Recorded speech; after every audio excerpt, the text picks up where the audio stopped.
afternoon, everybody. It is my pleasure to introduce our guest speaker, Bill Cummings. Bill was born during America's Great Depression. Bill grew up poor, but through a series of highly successful business ventures, he became one of the wealthiest individuals in Massachusetts, and more importantly, one of the most prolific philanthropists in Massachusetts history. He founded commercial real estate firm Cummings Properties in 1970 and grew it from a small building to a portfolio of more than 10 million square feet. Along the way, he accumulated uncommon wealth, much of which he and his wife Joyce have begun actively dispersing through the Cummings Foundation. Bill and Joyce were the first Massachusetts couple to join the Giving Pledge, an international philanthropic organization founded by Bill and Melinda Gates and Warren Buffett. Last year, Bill released his self-written memoir, Starting Small and Making It Big, an entrepreneur's journey to a billion-dollar philanthropist, which includes thoughtful reflections on the lessons he has learned about business, entrepreneurship, and philanthropy. Without further ado, let's welcome Bill Cummings.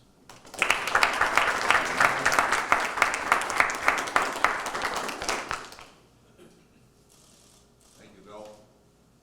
Thank you all for having me here today. I have been doing quite a bit of public speaking, and I think with one exception, pretty much everything I've done has been in the order of a book talk, an author book talk. Well, this wouldn't be the place to do an author book talk, although I think there are a few people who have read my book. I will refer to it a little bit from here and there. And I didn't bring my 18 pages of notes, so try to keep this a little on the brief side. And if there are questions somebody wants to ask me at some point, this is the kind of a talk where it'll fit in. It'll fit in very nicely. It'll give me a chance to figure out where I'm going while you're talking. One of the things we talk about luck, one of the things that I did early on in business was to move to Woburn with the business. And when did I get here? Anybody know?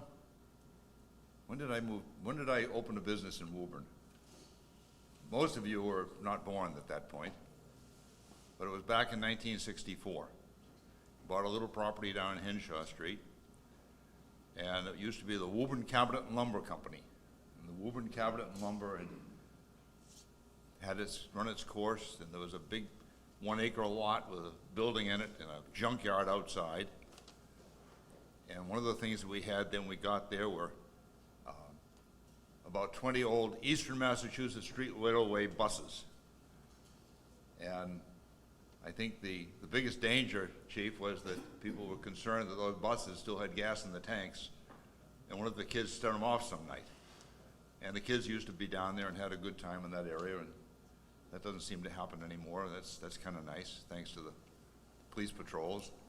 But starting that business, I moved Old Medford Foods there. That was a little company that made fruit punch.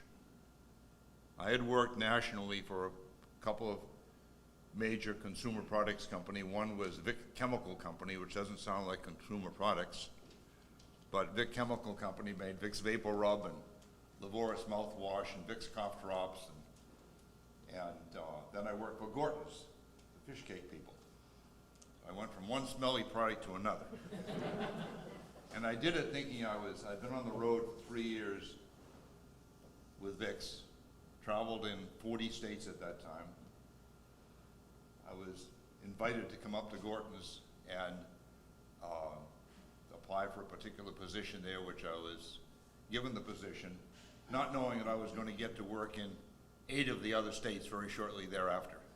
And had a marvelous time though, and at that point I'm still in my 20s. And to be on the road with a 7-day expense account and a new car every 50,000 miles, which meant every January, because I put a lot of miles on, driving constantly, and have that kind of a job with a 7-day expense account was pretty attractive. At some point, though, I was told that I wasn't going to get a particular job that I very much wanted, a division manager job with Gorton's. And I was told that they knew I could do the job. I would have been their first choice, except that another guy who I liked very much had a family, and he'd been there for 15 years, and I'd been there for a year and a half. And so clearly it wasn't going to be me. And with all best regards to everybody, I decided it was time to be in business for myself. I'd always wanted to do that. And I'm going to get to Woburn very quickly now. And I'd like to talk really to center on what's happened here in this city. But I did take a few months first and traveled in Europe, slept on trains, had a rail pass. And the book of the day was Europe on $5 a day. Had a great time with that. And $5 a day meant you couldn't spend more than $3 for your hotel. And the other $2 I could eat on. And I probably took home some of the money I had on that trip. I was as tight with the dollar as I could possibly be, and I knew where every dime went, never mind every dollar. I had an opportunity to buy a business that manufactured old Medford fruit punch down on Fulton Street in Medford, just outside of Bedford Square going toward Malden. It was a company that at the time was 160 years old, something like that. Wilmot Horatio Simonson Company owned it. And so I bought that business. I paid $4,000 for it. It had gross sales in this business of $11,000 per year. One part-time employee who had been there for 43 years, who couldn't stand the fact that I was going to change anything, got very lucky with that business, built it up to sales of over $1 million, and ended up selling the business for $1 million, and decided I would, that was after I moved the business to Woburn. We moved down to Henshaw Street, and met people like Arthur Beauchamp. I had a sugar tank down in Medford. I had to move it up to Henshaw Street. Arthur Beauchamp down in Central Street, Senior, Arthur Senior. Many of you probably knew his son more than you knew Arthur, who was on the deputy DPW, was he? And got to know the Beauchamps really well, got to know John Brophy very well, put a little addition on the building, and moved a couple of tenants in there, the rent at the time. Dennis, I think we were getting $6.50 a month, a foot for one of them, and $8 a foot for the other one.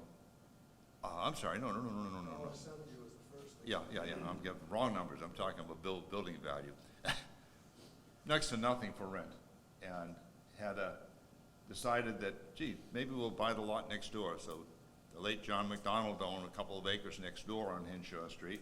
His son Paul McDonald's the landscaping guy over there now, lives on Albany, is it? I think down in that on Albany Street. Don't know the number, but and that was the start of something when you put the building up, the new building next door as well, and expanded that and put another one, and then built another third building there, a new building in between the two, which constitutes 2, 6, and 8 Henshaw Street today.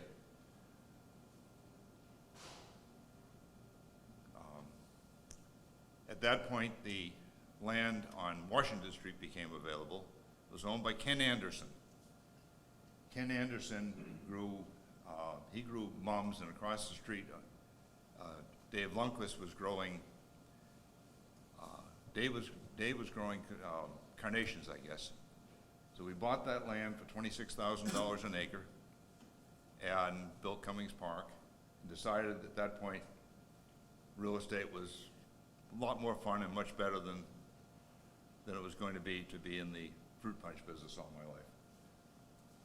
Very early on, we started, at that point, started hiring people.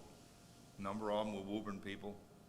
A lot of you will know our longest serving person in the company is George Holland, George and Sue Ellen Holland. George has been there for 43, 44 years now. He was the very first equipment operator. We celebrated his 40th anniversary by the very first time buying a new construction vehicle. We bought a brand new backhoe and put George Holland's name on the door. That was how we celebrated that. The only smart way to buy trucks and construction equipment is to buy used ones anyway that have got a few scratches and dents on them. And we don't show off our equipment too often. We're not the fire department. They have to jump in a parade all the time and have them look like $1 million. Okay, but so ours have always been pretty plain and ordinary, but they do work. They still have in operation a 1947 Walter Snowfighter. And every once in a while, if you see us out there, I'll drive it. Once every year, I try to drive it.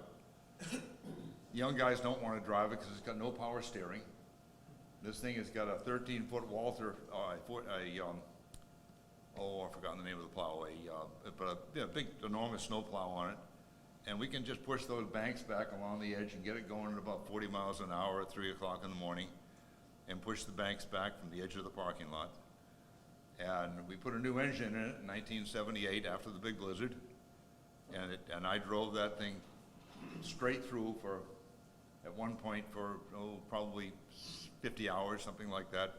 And finally I took a break, went over to my sister's house around the corner and had to sleep for a few hours and went back, and the lots at Cummings Park, in West Cummings Park, were black and bare. The sun came out. As soon as the blizzard got over, the blizzard stopped, and the blizzard of 78 stopped probably at 5 in the morning or so, and maybe 6. And the sun came out immediately. It was like there's the storm. You could see it going across the sky. It just disappeared, and the sun was blazing. Still couldn't drive on Route 128 for, I don't know, at least a couple of days, and everything was shut down, but our parking lot was as clean as it could be. And that's what we try to do, is do service. And it's always been fun.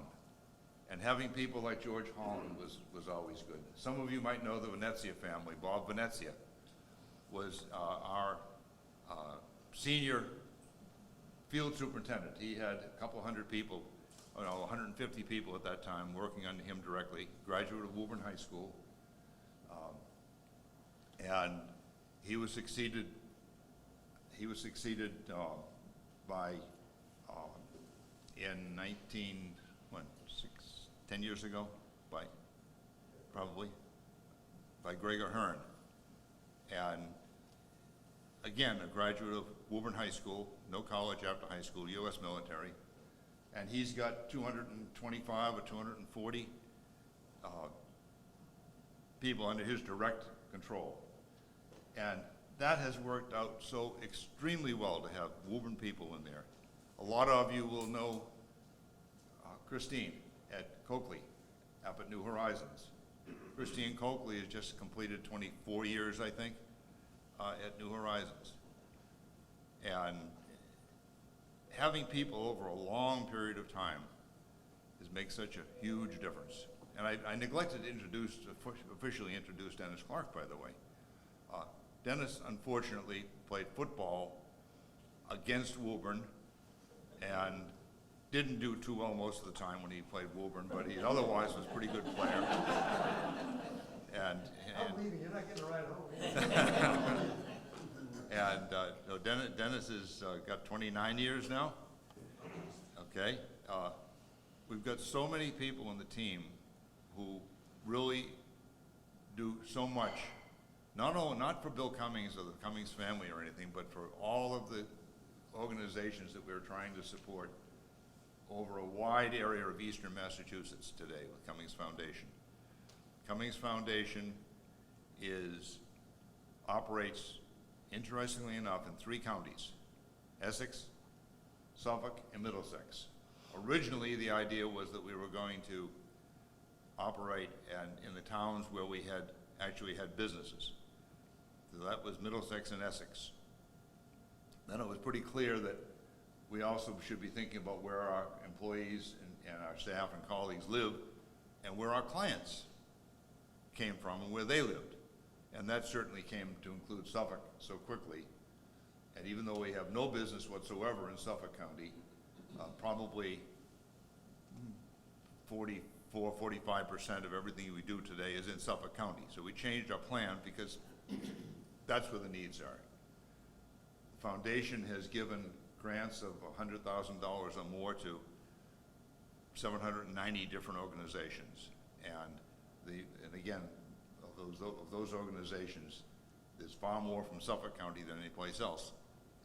And I will tell you, of the 800, I couldn't tell you the names of more than 25 that I ever heard of before outside of the city of Woburn or Beverly. We just don't know them. There's so many small organizations doing so many terrific things for the community. And that's the pleasure that my wife Joyce and I get, is getting to know about these organizations, learning what they're doing, and becoming aware of how many people aren't able to or not in a position to in any way make major donations, but they're giving of their time, and they're giving, you read so much about them in the Daily Times Chronicle, and the different organizations we have here in Woburn that are doing things all the time. Rotary has been, there, and the other service clubs in town, all they're doing, you're here for one reason, to try to better the community.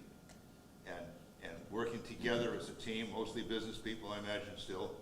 I first came to a Rotary meeting at Woburn Rotary. It's the first Rotary meeting I was ever at. And that was 53 years ago, 52 years ago maybe. And with my father-in-law, he was a lifetime Rotarian, and he had 13 years or something at that point. By the time he passed away, he had about 25, 24 years of perfect attendance, because he always made up and was up here. So I get to come over here with Harry Badakian, whom I knew well because they supplied all of our carpeting for all the buildings down at that time. And if I didn't go here with Harry, I'd go to Winchester with Michael Badakian. And so it's my experience at Rotary meetings is quite limited, but it was always nice. And I remember how welcomed he was made to feel anytime he came to Winchester or Woburn. So that was always such a nice experience. I started to talk about the longevity in the company. Of the companies altogether, about 370 people, which is an insane number for a company the size that we are. We do so much in-house, all the time. Everything we do we do some part of it with our own staff. But in that group, we're averaging over 11 years seniority. And that doesn't happen too much in the construction trades. It's just, it's so rewarding though, and it's so much fun. If any of you people have got friends or relatives or neighbors next door or yourselves or anybody else that's thinking of making a change, we would love to know about it. As you know, there's a real shortage, as most of you have heard, in the construction trades these days. We haven't suffered a lot of losses at all. Maybe 5 in the last year, people who left for a higher rate someplace else, because most people who are there know they've got one whale of a lot of security at Cummings. They know many of them are very moved by the fact that they're not working to get Bill Cummings buy another island somewhere, although that's kind of fun to do things like that. But what we do, everything that the company does, 100% of all of our revenue goes to support Cummings Foundation. And Joyce and I have long since taken all that we need. Our kids, by the way, you might want to ask, our kids totally support that idea, completely comfortable with that. And it's nice to be in that kind of a situation. Bill mentioned the Giving Pledge. The Giving Pledge was something that put us in a group of people where I'm very uncomfortable sometimes, because they are the people who have run big major national organizations. The first time we went to a national meeting of the Giving Pledge, we were in a room maybe about the size of this one, and it was us and I think at the time there were probably 60 other couples that were there. There was a total of 80 people in the organization at that time, 80 families, and looked around, and it had been a long time since my wife Joyce and I were the poorest people in the room. There we were, 9 years ago, absolutely the poorest people. Most of the names, you probably wouldn't know most of the names, but you'd probably know 40 or 50% of the names. The names you see in the bold print in the paper. And we came in there, we got to, and I'm gonna finish up with this pretty quickly here, because it's, I know there's a limited amount of time, and I could yak on for a long time, but I'll tell you one other story, though, that's kind of fun. I still travel coach class or economy class if I fly somewhere. When we had our anniversary, I will tell you this, when we had our 50th anniversary recently, we did fly, premium class to Venice from Boston. So that was my big accommodation to the fancy day. And we flew home coach class. Okay? So we arrived in Phoenix and had to go about 80 miles south of Phoenix in our little budget rent-a-car. And we drove down, and the first thing I got to the desk, it was a very nice welcome. Oh, Mr. Cummings, we've been looking for you. You're the next to last person checking in. That's wonderful. And the Giving Pledge had taken over this resort out in the middle of the desert, and it was taken over every year when they have it, whatever place it is, it's closed. Everybody else, and the Giving Pledge takes it over because some of these people are extremely conscious about security, and rightfully so. And that's good. You got everything here. Okay. Everything's. Oh, I need your tail number, Mr. Cummings. What's my tail number? You're playing. Yeah, right. Now told you about the only people who didn't arrive on their private plane. This place had its own airport, and everybody came in their private plane, and they needed my tail number. So I had to ask what it was. I didn't know. I didn't think I was fast as you did. So that's an interesting organization. A whole lot of people. I talk, and I wrote in the book that I think that Bill and Melinda Gates and Warren Buffett.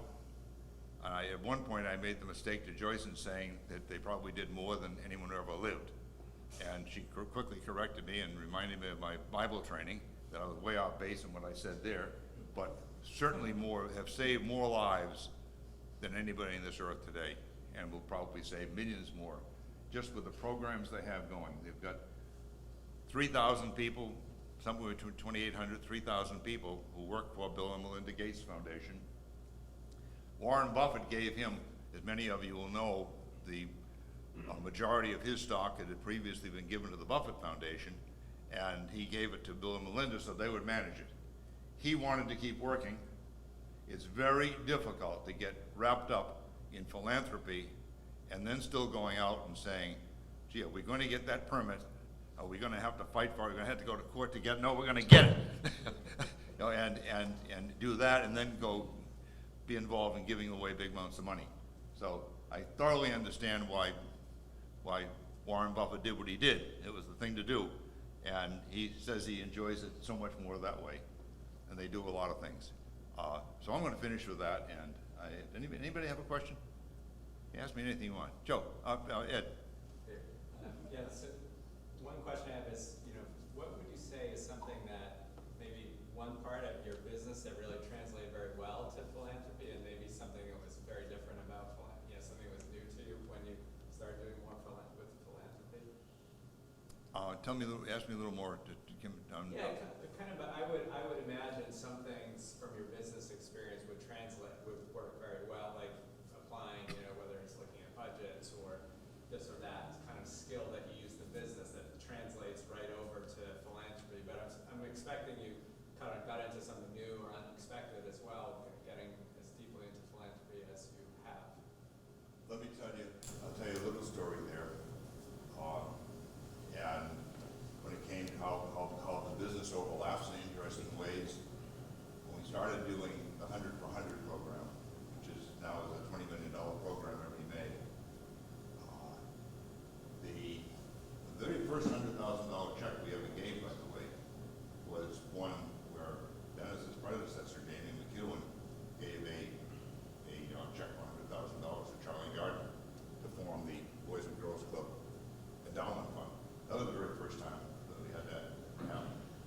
And speaking of long-term people, he was certainly cherished for 17 years. Interesting situation. Charlie Gardner, and I'll tell you this other story in a minute. Charlie Gardner introduced us to three people who came and were long-term, very valued people. One was George Holland, who had just gotten out of the Marine Corps at that time. The second was Jamie, and the third is Charlie's son, Kevin, who's still with us also. And so that was our Boys Club connection.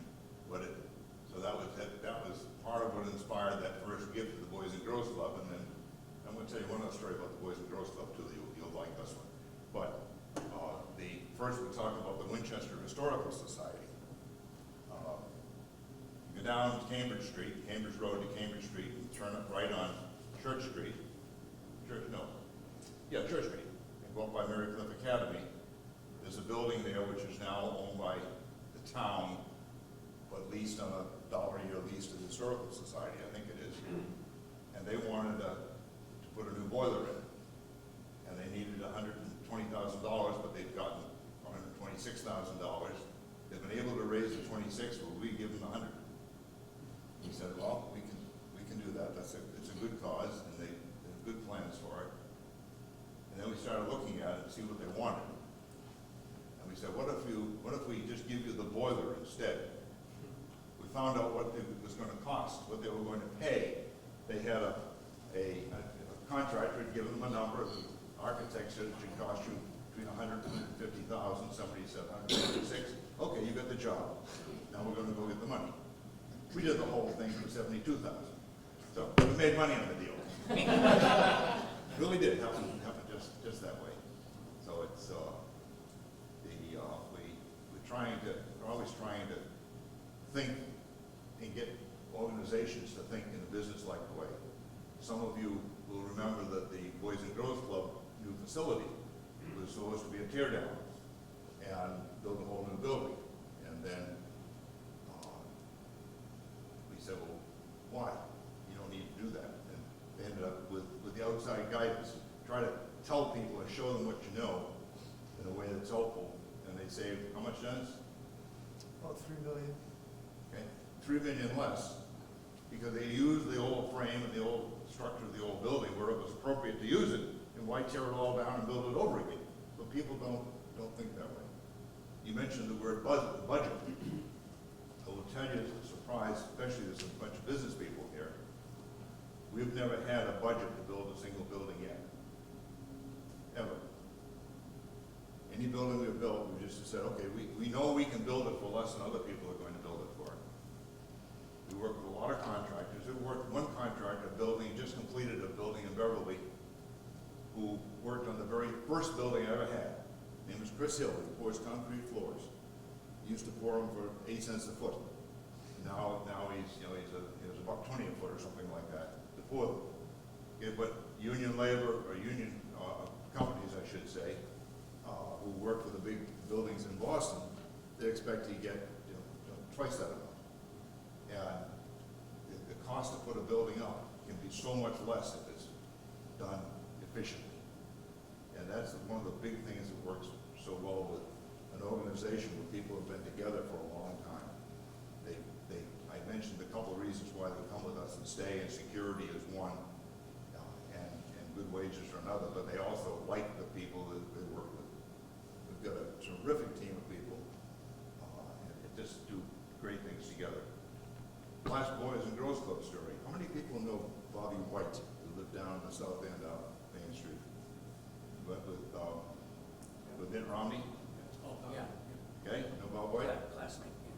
Classmate? Yeah. Okay, well, what year? 73. Jamie McEwen was my classmate. Yeah, and Scott Galvin as well. No, he's later. Was he? He's much younger than me, yeah. Oh, okay.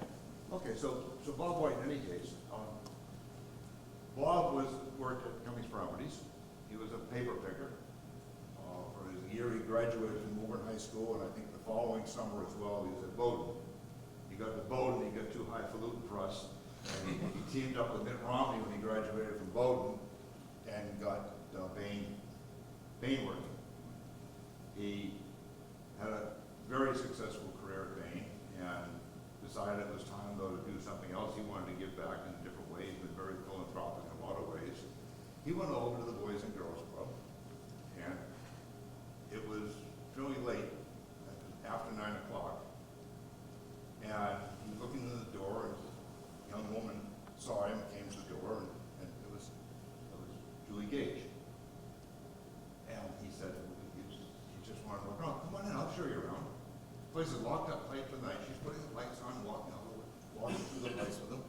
And he was so impressed with that. Here he is, somebody completely unknown. Here's the executive director out there showing him around after hours. They spent an hour that night learning more and more about the Boys and Girls Club.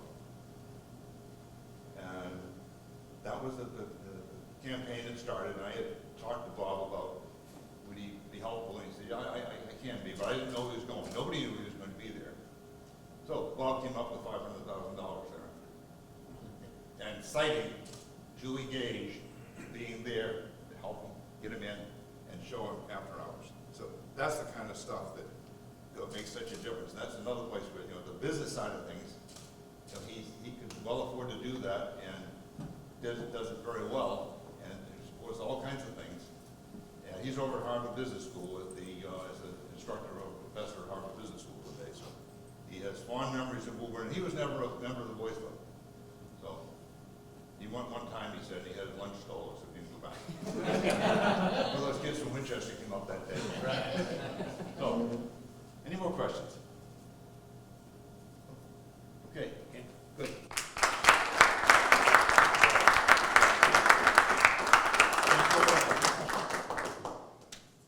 This time when you come to a Rotary meeting, All you right. have a special guest speaker. I know you're a man of many coffee cups. All but right. This one's really special. Thank you very much. Stay right there.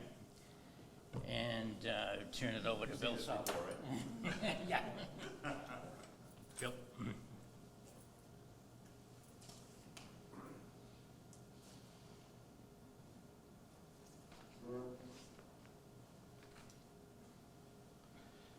The presentation of the Paul Harris Fellow recognition is the Rotary's Foundation way of expressing its appreciation for a substantial contribution to its humanitarian and educational programs. It is named for our founder, Paul Harris, a Chicago lawyer who started Rotary International with 3 business associates in 1905. Rotarians often designate a Paul Harris Fellow as a tribute to a person whose life demonstrates a shared purpose with the objective of the Rotary Foundation. Today, we have the honor and pleasure of recognizing Bill Cummings as he becomes a Paul Harris Fellow. Bill was designated to receive this recognition as a special expression of appreciation from the Rotary Club of Woburn. A world of peace and goodwill comes closer to reality today as Bill Cummings becomes a Paul Harris Fellow. It is because of gifts like the one made in Bill's honor that the Rotary Foundation is able to carry out an array of programs that achieve beneficial changes in the world, which include improved living conditions throughout the world, increased food production in impoverished countries, better education, especially for women and girls, wider availability of treatment and rehabilitation for the sick and disabled so they can better support themselves, new channels for the flow of international understanding between people and countries, and brighter hopes for peace throughout the world. A contribution to the Rotary Foundation is an investment in the ideal of goodwill, peace, and understanding. That is an ideal held high by Rotarians the world over, and one that Bill clearly shares. As Rotary works with such individuals of goodwill, we will believe the ideal will become a reality. On behalf of the Rotary Club of Woburn, I am honored to present you this Paul Harris medallion, pin, and certificate. The symbolism in this recognition is to say thank you for making a difference in our community, as well as the Rotary Club of Woburn, who recently were the recipients of the Cummings Grant. By accepting this pin and medallion, you will join a family of over 1 million Paul Harris Fellows worldwide.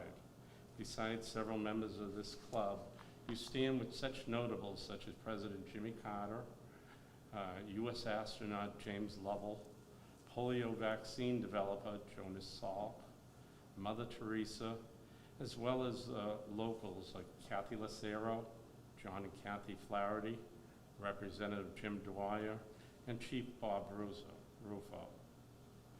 It is my pleasure to place the medallion over your neck and put the pin on your left lapel. Wow.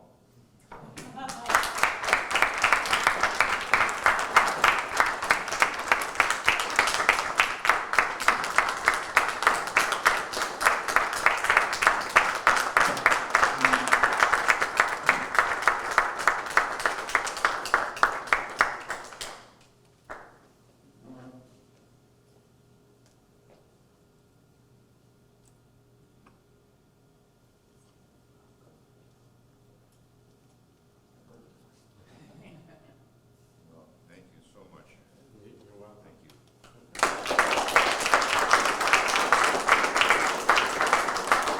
Thank you very much, everyone. I so much appreciate that. It is a shocking surprise, but And I get Thank you.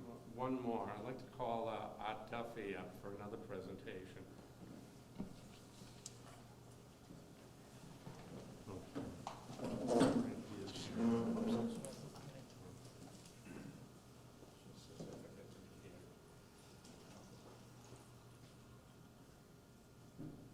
Oh, look right there, you go. thanks again. Thank you. Thank you, everyone.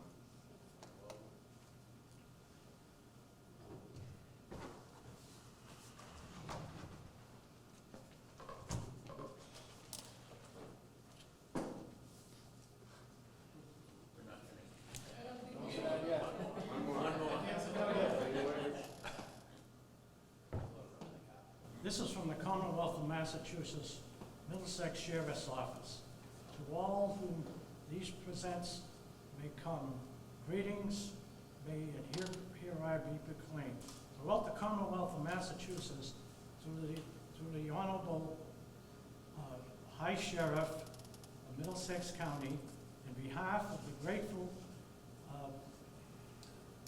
citizenry, this was pay homage to Bill Cummings in recognition of the World of Rotary Paul Harris Fellow that was awarded.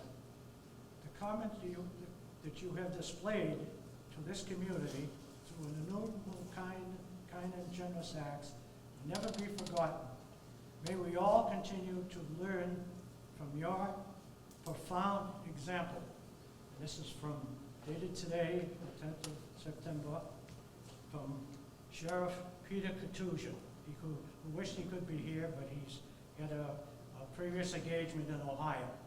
And I'd like to present this to you, Bill. Thank you.